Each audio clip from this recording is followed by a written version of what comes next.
Hello and welcome to our second webinar looking specifically at health and identity for travel.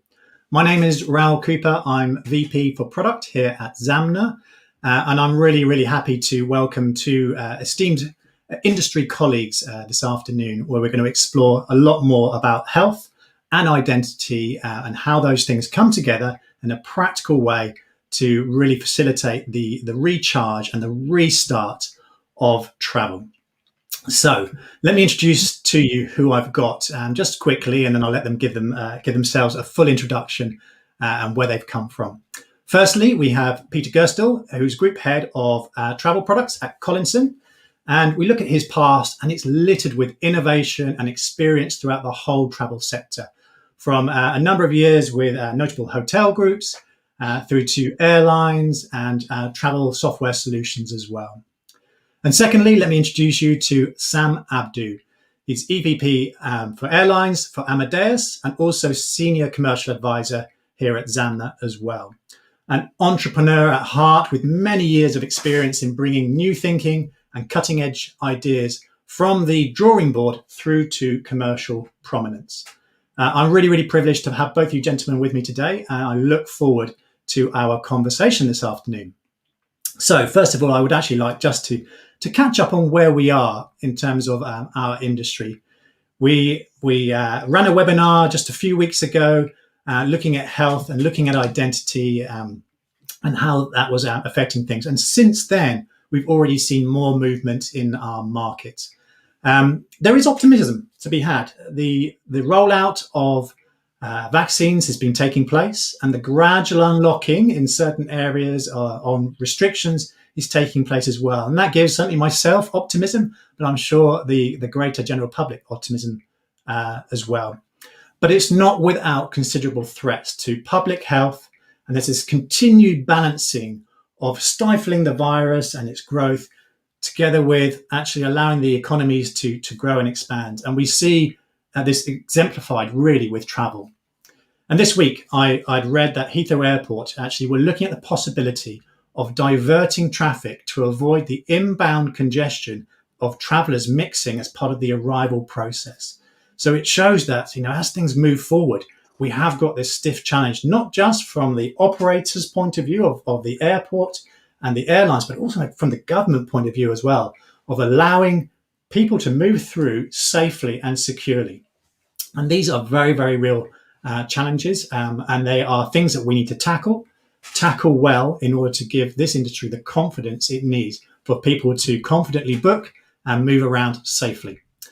So what we wanted to do as part of this webinar really was open the lid really on what it means for health providers. There's a lot of talk about the impact within the airport itself, as I've just described, on the arrivals process, on the departures process. But actually, preceding all this, there are a bunch of health checks or health statuses that need to be made and need to be attested. So the health providers have got this key role in performing good tests and ensuring that those tests can be carried right the way through to the airport. And then they get checked in the airport itself. So today we're going to look more specifically at what that actually means for a health provider, hence us having Peter representing Collinson this afternoon. So we'll explore that with both of our guests. So I think it's time now to meet our guests for them to introduce themselves in full. So first of all, I'll hand over to yourself, Peter. Would you like to introduce yourselves and give us a bit of background about where you've come from, your experience within the travel sector? Over to you, Peter. Thanks, Raoul.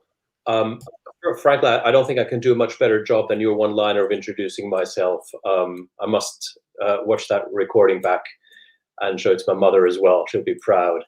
I'm a travel guy through and through. As you said, I worked in basically the holy trinity of travel with hotels, mainly with Intercontinental Hotels Group, airlines, mainly with EasyJet, mobility, and now I'm working for Collinson. And Collinson, most people will probably know best from being the owner and operator of Priority Pass, an independent airport lounge program. But we do all sorts of other things, including, we have deep loyalty expertise. We have quite a long heritage in insurance and, as it happens, in medical assistance, and that's a nice segue into what we're talking about today. Of course, my background is mainly focused on innovation and actually quite pertinent today, loyalty and engagement, and I think there's a clear link between those and identity as well. So hopefully we can explore that today. I'm currently supporting Collinson's COVID testing services. The proposition, and we're motivated, because we have the expertise, but also because we have a vested interest in travel recovery, of course, being essentially a travel and loyalty company. In the space of nearly 9 months, there has been an incredible amount of activity, and there's a lot of coming together, drifting apart, changing directions and philosophies of everybody who's involved in this. And a lot of that has been brought on by the challenges of certificates, and ultimately, therefore, the question of identity as well and veracity. And again, that's what I'm really keen on exploring today.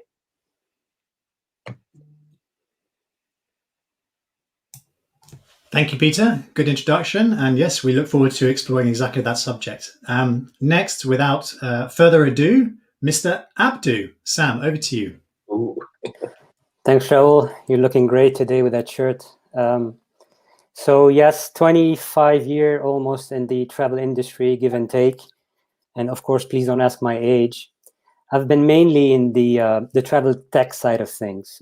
So as you mentioned, working for Amadeus in different roles, airline, IT and distribution, online travel agency specialization, and entrepreneur indeed. I built a couple of companies in the hotel IT space, in the dynamic packaging space, which I exited from.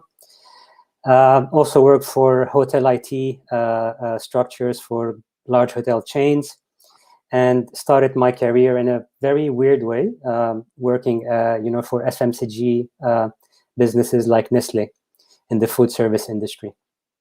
And I'm very excited to be here today to discuss about not only the health-related topic, but how collectively we, as travel industry experts, can help the industry recover. And our strong belief at Zamna is that identity is at the heart of everything.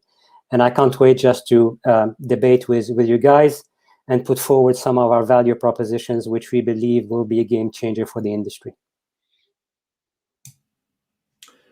Thank you, Sam. It's great to have you with us as well. So I think we've done our introductions now. Let's get stuck into the meat of our discussion. So where I thought it would be good to start is by making this statement, or asking this question really, rather than a statement. Are all tests equal? You kind of alluded to it a little bit, Peter, in saying there are some issues around the challenges of certificates. So let's open that box a little bit. Let's talk about certainly what Collinson does in regard to a test, and how we can be assured that a health process is actually complete, secure, and verifiable. So are all health tests created equal?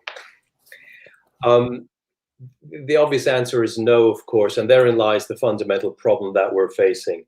But in a way, normally, it's not uncommon for different expressions of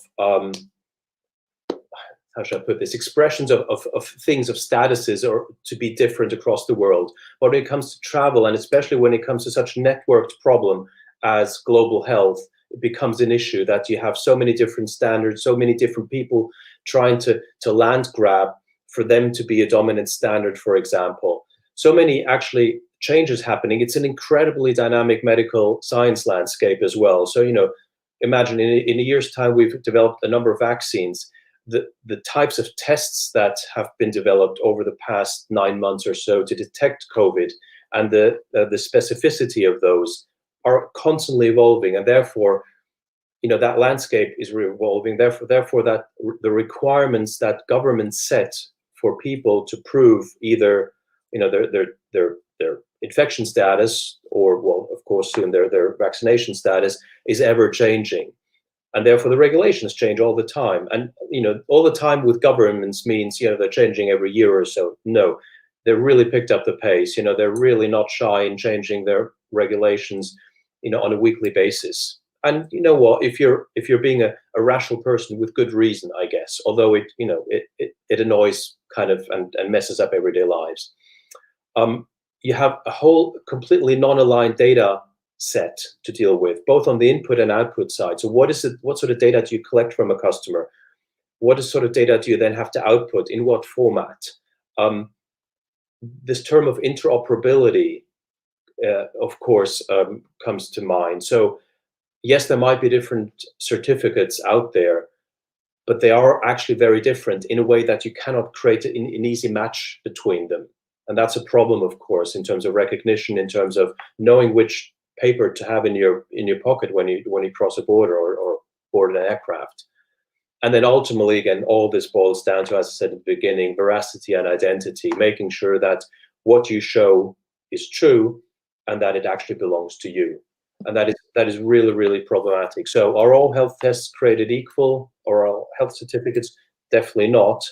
But it takes conversations like this. It takes companies like Zamna, it takes companies like Collinson to further that kind of that subject, and to provide solutions that actually work and that can be adopted and accepted as a norm, basically.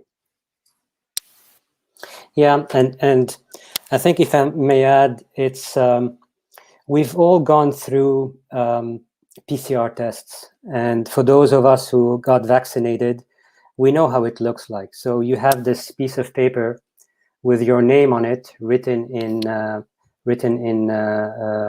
by hand. And if you want to travel and take your PCR test, you have your passport number also written.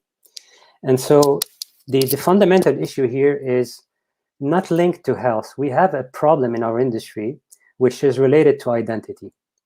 Identity in our travel industry is broken. And if you look at the cost of it and the implications of it from a process perspective, from a customer experience perspective, it's mind-blowing. I mean, I was looking at the numbers this morning. 8 billion identity transactions in the global air travel industry pre-COVID, for around 5 billion passengers boarded. 8 billion identity transactions. 10,000 years spent on an annual basis to handle identity transactions. And the issue we're seeing today in our industry is the fact that we are kind of using a band-aid on a bullet wound, which is fine. I get it. We need to get to the point where we can travel. But how are we projecting ourselves in the next step, in how travel will look like after we are out of this fundamental problem that the pandemic has created? And we have to remind ourselves at some of the precedents in the travel industry. And one of them, which was quite recent in our memory, in our heart, and the way that the impact it had not only on the industry, but on all of us as human beings, was 9/11. And from 9/11, extracted new processes, new ways of operating, which were forced on the travel industry. So for those of us who don't see that health, the health issue being where the identity needs to be the anchor of everything, and today it's health, tomorrow it will be something else, then we will pay the high price. And collectively as an industry, we need to look at it from a different perspective. It's not about, the question is not about allowing our passengers to travel and to get out of this situation, but it's to use the situation today to construct how the future industry will look like. And that is the fundamental issue that we need to be working on. And this is why the combinations of the Zamnas and the Collinson is a game changer. How can you make sure that the vaccine is linked to your identity? That the data identity is not stored, it's not seen, is not processed, is not exposed to cybersecurity breach. This is where Zamna collectively, with the likes of Collinson, comes in to add that element to the value proposition of what an airline or an OTA or hotel chain can do. So this is something I would like to elaborate a bit more during that webinar. If I may just add, Raoul, if that's okay. So I completely agree with you, Sam. The way I see it is, again, I like to take this from a slightly kind of 35,000 feet level, being an airline guy. Health, or this current health crisis, really kind of and forgive the language, the Trojan horse, or the accelerator that makes the industry think more about how to manage identity. And again, I want to broaden it. It's not just identity, it's information pertinent to people and to things to a certain degree. How is that better circulated?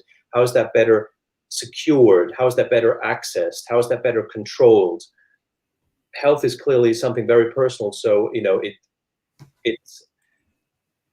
we have a duty, a responsibility to make sure that this is solved for health. But the solution is valuable in so many more walks of life. Again, in loyalty as well, in customer preference, in again, all sorts of things. It's just managing the journey itself. It's still, however much the internet has helped of making things a bit more seamless or accessible.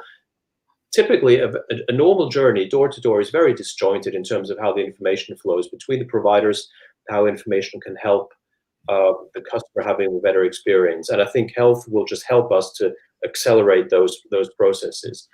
And that's a good thing, absolutely. I also think that because of this extraordinary event, some things are probably okay to be a bit Band-Aid for now. And some of the solutions that are forthcoming might not actually see kind of come to light much before the pandemic ends.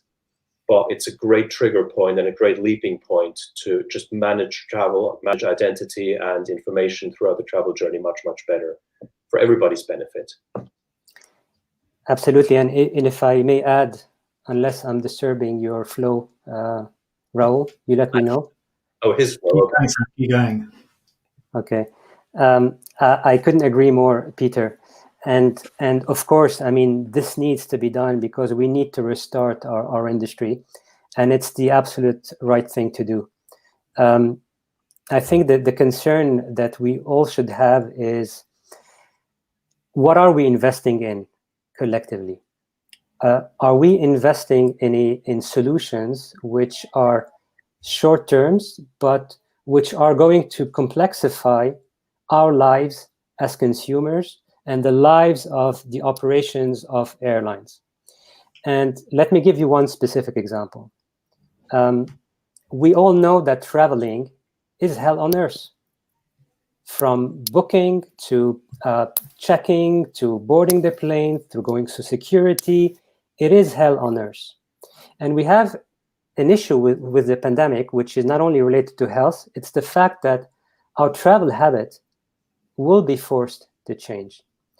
The operations of airlines will be forced to change. We've recently seen the guidelines of the French government regarding Air France, and one of the conditions of the bailout is basically to tell them, well, you can't fly point to point between Paris and Bordeaux because you have to allow people to take the train. Fine. So what are we doing about it? So as consumers, we will have the choice. And my strong belief is that airports and airlines, if they don't embrace the problem in a proper manner and decide to transform through real tech, they will be commoditized. And that is a fundamental element we need to take collectively, and the airlines need to take into account when designing their longer-term strategy. So I get it. It is important for us to restart the business and to try and find ways to get customers back on the plane, back into hotels, back on trains. But what is the next step? And that is the thing we need to very carefully look into, because as Raoul rightfully introduced in the beginning, we've discussed with some of the Heathrow Airport people. I mean, at 2 to 3% of the traffic of what 2019 was, they had to ramp up in terms of resources as if they were on full traffic mode and had queues of 7 to 8 hours. So that is sustainable today, and it is needed. But how then you move on from where you are today and make sure that identity is actually processed before checking in, pre-airport journey, with all the elements attached to that identity, from the visa to the ETA to the vaccine to the PCR, and anchored into around that identity, to allow that flow of that flow to go down in terms of processing passengers. And that is a fundamental thing all our airlines colleagues and airport colleagues will have to look into, not in the long term, but in a very short term.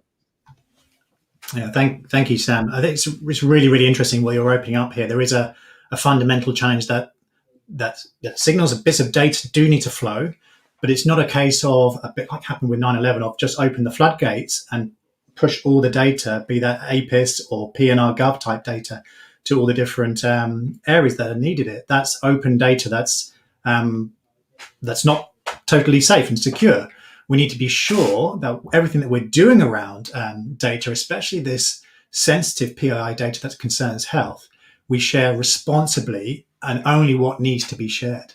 And I wanted to kind of dig a little bit deeper, indeed, on that, because there's a challenge in linking this data together as well. If you think about, and you mentioned it yourself, Sam, in terms of having a vaccination, you end up with a card with your name on it, the date of the vaccination, and a serial number. And that actually is, a reflection of what might well have happened with either a private firm or a government health service. And they'll have your identity in a form on file, centralized by that government. If I think about my own record, I've got a unique number, and I've also got my name and postcode and date of birth. And I use those pieces of information to identify myself. Now, if I went to check in for a flight with those pieces of information, that's not enough for international travel. So for international travel, we've got travel documents, passports, which are used. So there's a fundamental challenge there of how we bring these two data sets, which are both valid in their own respective worlds, together. And I wonder, Peter, if you could kind of comment on this and whether you're seeing this particular challenge being in the health and in the travel world, of how these worlds of data set come together and how you actually manage that, and what sort of challenges you're getting from a data security and cyber point of view as well. I'll try. Broad subject. First of all, almost I want to be slightly defensive and apologetic for kind of government's approaches. Sam and Raoul, you mentioned the vaccination card, and I've got one myself. Yes, it's a piece of paper at the moment, but really, if you look at government's vaccination programs, they have first and foremost a very domestic focus. Let's open up life, let's open up society, let's open up our internal economy first and foremost, because that is the most important thing. And with many of these policies, travel and cross-border movement comes as a secondary thought. Now, us in the travel industry, we find that abhorrent. We find, how could they? But in a way, you can again understand that a lot of governments are taking a slightly parochial view.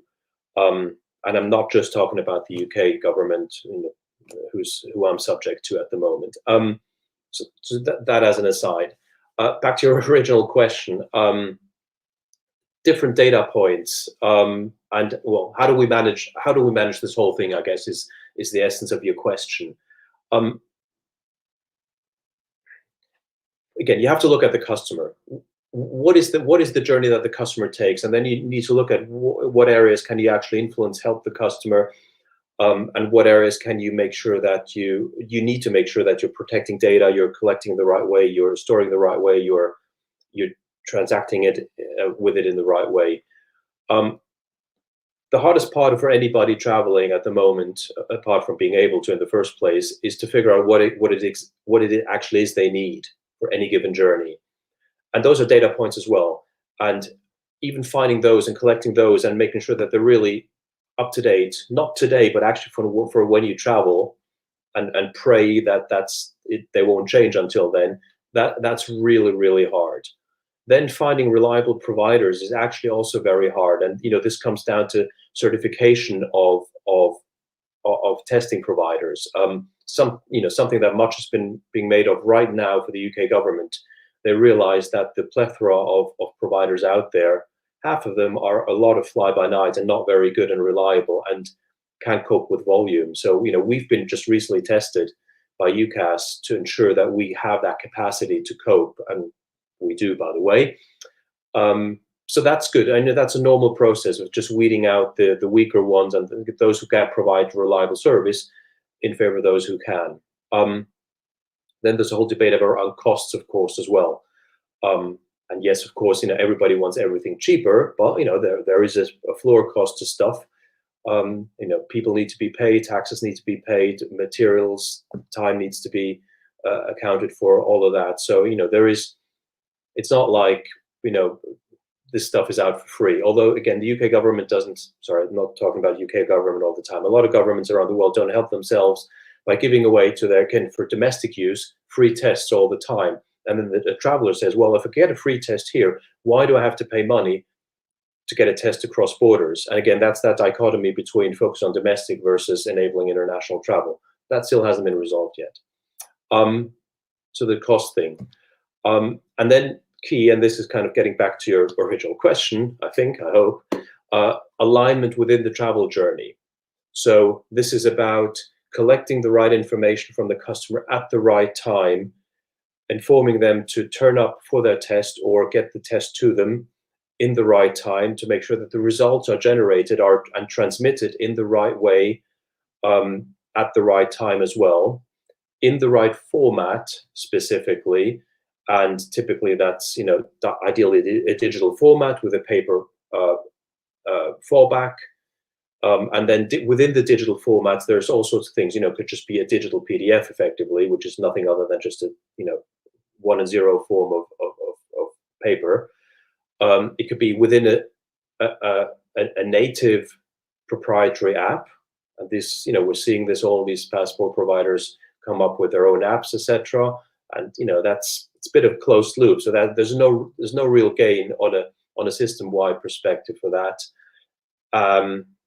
Or actually delivery of information inside somebody else's app, which is a bit more open, of course, and that's probably something where I hope the industry lands towards. Or, of course, which is, and I know that kind of your line of argument, why don't link it to something that is inherently verifiable, where there already exists full digitization and there are security protocols in place to ensure that you can link one to the other, namely linking everything to identity. And I think that's a really smart and good approach. Another reason for that is, of course, because a lot of processes in the travel industry today are already linked to identity.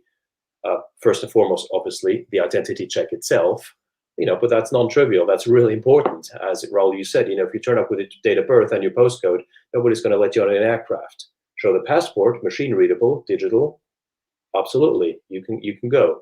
So linking all that, any kind of travel-related information to identity, a bit like a thumbprint, if you want, is absolutely the right approach. We welcome that sort of thinking because at the moment, it's very hard for a provider, any provider, including ourselves, to deal with this many-to-many relationships of, there are many requirements, then we need to fulfill them, and that there are many ways of publishing the results of those requirements, kind of with different tests, etc. That's a really complex landscape. So streamlining that is something that I'm terribly motivated to do. Thank you, Peter. Oh, I was going to say, it's incredibly complex. You're not wrong there. And it's not just for yourselves and for the airlines. It's for the poor old traveller as well, who needs to try and traverse this landscape. Sam, I see you're chomping at the bit here. Maybe you reflect a little bit on what this means for the traveller and how we make sense of the confusion that's out there in terms of what's needed to travel. Yeah, just to reflect on what Peter just concluded on, it is true that from a Zamna perspective, we see identity as being the glue in all of this equation. Getting back to the traveler side of things, there was always this. So if we take a step back and put COVID aside, in our industry, there was always been this battle between travel providers, travel sellers, who owns the customer. It's my customer, it's your customer, and then how can I, design the best customer journey for that customer? In reality, the customer owns himself. I mean, nobody owns me but myself. And if I have the capacity through technical capabilities provided by travel sellers and travel provider to be able to orchestrate the way I'm going to share my data, that will be the beginning of something new. The strong belief we have at Zamna is that the regulations and data sharing, data privacy will prevent data from being shared in the most seamless manner.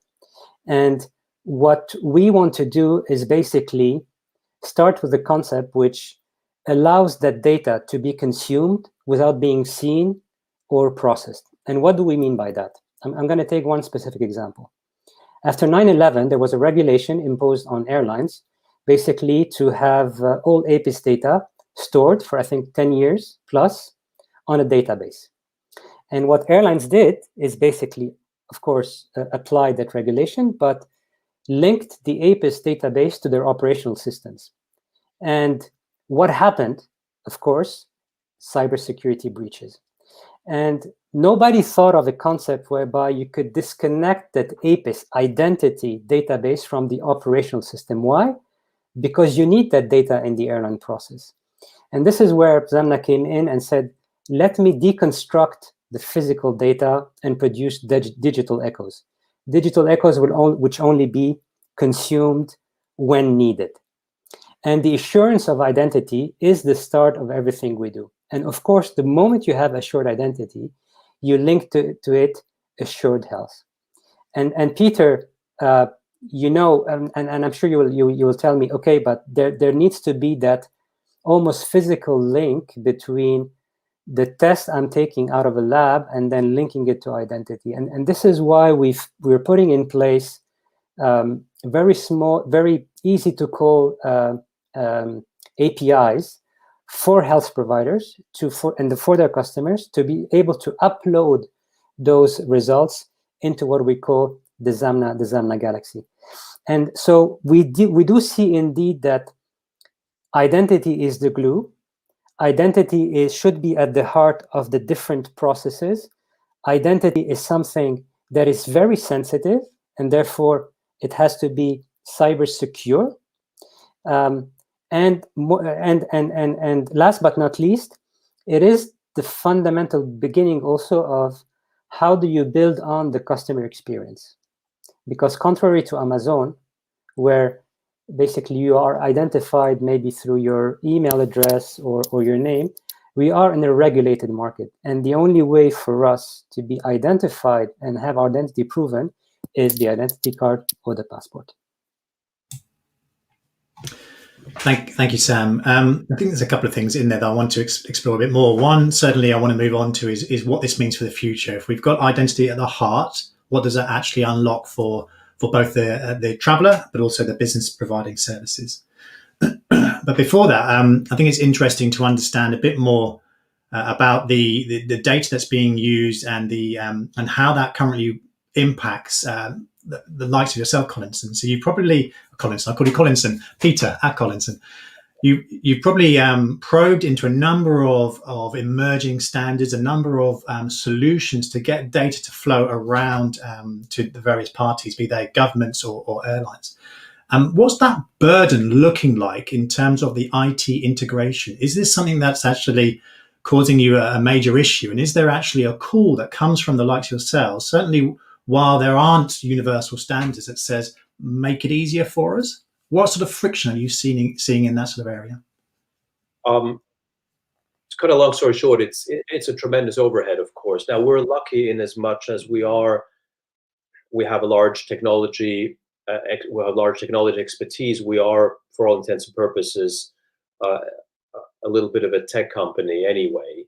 And a lot of our systems and normal processes are driven by technology. So our way of handling this is probably we're a bit more advantaged as opposed to just another clinic or a lab, for example, who, very good in providing clinical or lab analysis services, but have really not the wherewithal, and why should they, of linking up, understanding the world of APIs, understanding the world of different data storage management, all that sort of stuff. So it is really problematic. And actually, to that point, the point I made earlier about a lot of these providers failing effectively, that's part of the problem, because it has grown to be a problem of a complexity that is just too much for many to handle. But clearly, that's not a good solution. That's not a good environment to operate in. That's not a good environment for actually there to be seamless service. We're finding, we have to spend a lot of effort and money, therefore, in constantly updating, adding data connections, data feeds into governments, into travel providers as well. But also the input side as well. Constantly have to change what it is that we actually need to collect from a customer, or indeed then from additional pieces of information from the clinical side, for example. Why? Because again, the regulations change. Now, I'm not sure really whether linking to identity in and by itself will really do away with a lot of that. I think that is not the solution to the problem I just outlined. But certainly on the input side. On the output side, of course, it would be that if you don't need to worry about individual passports, if you don't need to worry about data that is on a paper certificate, for example, if really anybody who needs to know about your test status or your vaccination status or whatever is really important in the context of the journey can take your identity and verify. Sorry, there's a company out there called Verifly, which I tend to always mix up with. Verify through your identity. That is a tremendous help to everybody in the ecosystem, both the clinical providers like ourselves, the travel suppliers who need to manage identity and status of whatever kind at check-in, at boarding, for example, but of course also for border forces. Let's not forget, these 7-8 hour queues that Sam spoke about. I think they might have mainly related to actually how long it takes to pass the UK border at the moment. Why? Because in the old days, checking someone's passport, identity, digitally, took about 15 seconds. Now it's said that checking everything that needs to be checked from an individual crossing the border can take up to 15 minutes per person. It doesn't take a rocket scientist to figure out what that does to resourcing, to staffing, to wait times, etc. So having a solution that allows you to much more unequivocally let someone prove that they have the right papers, no pun intended, is critical to opening up travel, but also this is the future anyway for many other processes, whereby identity can be at the heart of anything that you have to prove. Thank you, Peter. And I come to you now, Sam. From the point of view, put your kind of airline and DCS hat on here as well. With what's been said there, the integration burden as well on airlines, on those airline processes, is surely really, really high. And how are airlines coping with what's already come and what is to come? I think that, as Peter said, for the time being, they're doing whatever they can to make sure that passengers are allowed to board the planes and to fly. So it is... it's a lot of work. It's a lot of integration processes and sometimes lack of integration processes. Because at the end of the day, you have to make sure that whenever someone is showing up at the check-in desk, that the requirements for that person to travel are integrated into the airline processes. And that starts from the booking process, as of the booking process into the PNR. So it is a lot of work, and the problem we are seeing is that heavy investments are being made on legacy processes, which means that at one point in time you will have to deconstruct to reconstruct, which is okay, right? Because as we said, we need to restart our industry. But then it opens up the question of where do we want to integrate this kind of process if we do want to continue doing it in the future ecosystem. And it opens up to very strange questions. So, for example, if you have any kind of travel pass, solution. So fundamentally, you have the problem of how do you integrate it into the airline processes. And if it's not integrated, it's just some kind of digital wallet, which is actually embedding all the paper stuff on your phone. But just one simple question. Imagine you lose that phone. You're in a cab or you're in Uber and you forget your phone. How do you handle it? And so if there's no connection between the processes of that app and the IT ecosystem of the airline, you're screwed. And so these are very easy problems for which there are no obvious answers. And this is why, if you start that identity check, link the health credentials to the identity check at the booking process, and have it seamlessly integrated into the operations of the airline, into the PNR, that is something which can make a difference to begin with. So this is a little bit how we see it from a Zamna perspective. Thank you, Sam. And I think that's a really good segue into what the future holds as well. So we've talked about the immediate response we need to have around health in particular and how identity underpins that. Let's fast forward then. Let's say we've put identity at the heart of our business.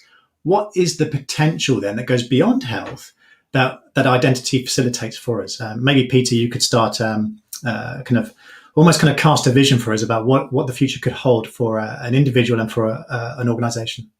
Probably it helps to actually just paint this again in kind of a day in the life of a traveler, what kind of an identity-centric information flow brings. So let's say all your travel data of the cab you booked, the aircraft that you're about to board, the cab at the other end, and the hotel, for simplicity. Those things, they're all the travel data, all that's linked to your identity. So you book your Uber, you leave, the Uber arrives, it kind of today's it knows who you are based on your mobile phone, but there are other ways, of course. You could just show your passport. The passport is machine readable. Maybe the Uber driver has something that just you beep it, etc. You go to the airport again. You identify yourself. Effectively, we're talking about biometrics here at the end of the day as well. You identify yourself with your passport, or in the future with biometrics, that could be a scan or something like that. That allows you to prove who you are. All the data that's pertinent to your journey, the airline therefore either has access to, if it's needed, or at least it has the assurance that you comply with whatever you need to comply with. Again, this is about, it's not about having access, but having the reassurance that the data is okay, that you are okay and linked to that data. Then it's kind of same on the boarding side, and that exists today, by the way. So boarding through biometrics, there are tests being done, live tests being done on that. You travel, and again, this is at the moment just journey management. You travel, and then you get to the other end, Uber at the other end, and then a hotel, and again, hotel check-in. You might not even need to go past check-in for normally just register who you are. Your passport opens your room because you've already identified you. The hotel has all the information it needs, or the reassurance that they're letting someone who ticks all the boxes, as it were, into their hotel room. You just open your hotel room with your identity. So that's just kind of the key processy things. But overlay that with loyalty, and customer engagement, for example. So your identity, your loyalty profile could be linked to identity as well. Your preferences could be linked to identity. So your travel provider, the airline, the airline knows to let you into a lounge, for example. The airline knows to give you your favorite drink when you board, but again, not based on large database held information, but something that is much more easily retrieved and relevant to specific use case linked around identity. Again, I want to augment or to biometrics, because it's not just about the passport. I think you might agree. And then, this is just an air travel thing again, think multi-mobility, of course, especially kind of France, good example, where they say, well, there's no inter-France flying because you could do that with a fast train. You pick up your international flight on, hub airports.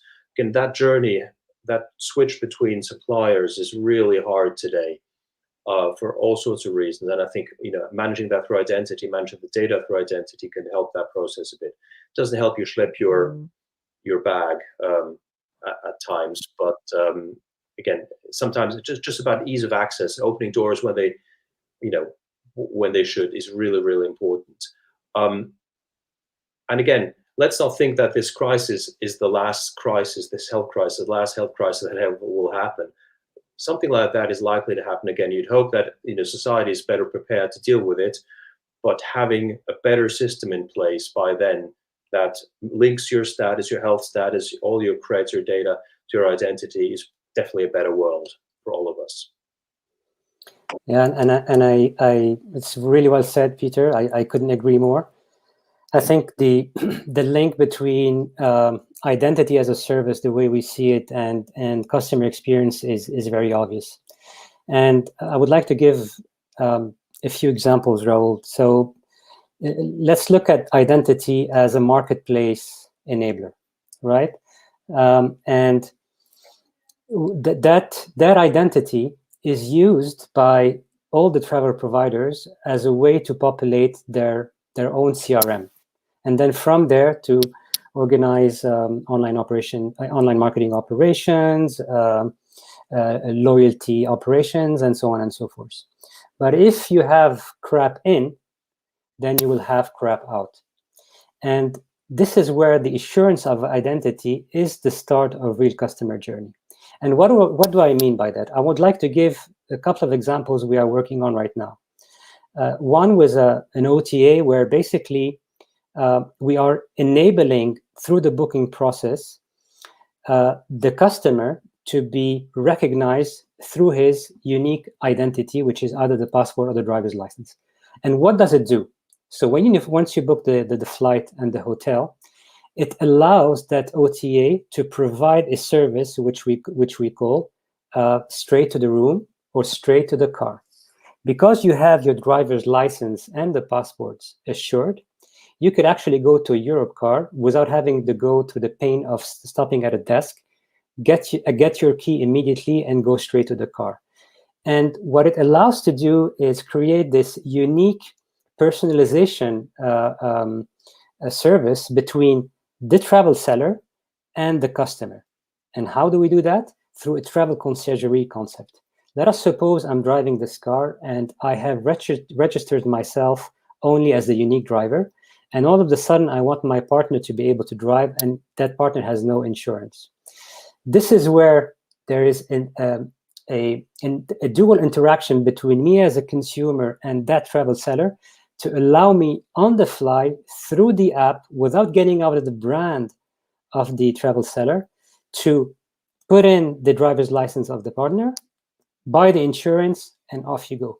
So the possibility that that expand from identity is something we strongly believe in, and we believe it will be a game changer.